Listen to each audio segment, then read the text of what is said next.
How to mute chat for 8 hours on WhatsApp. Hello guys, in today's video I'm gonna show you how to mute chat for 8 hours on WhatsApp. First thing, go to WhatsApp and just hold on any chat you want, like this one. Hold on it and here you will find this icon here.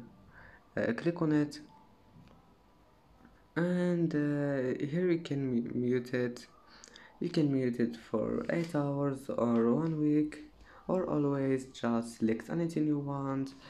But in this video we will select this one, 8 hours, and click OK. And that's it. And that's it for today's video. If you like this video, don't forget like and subscribe, and thank you for watching this video until the end, and see you in the next video.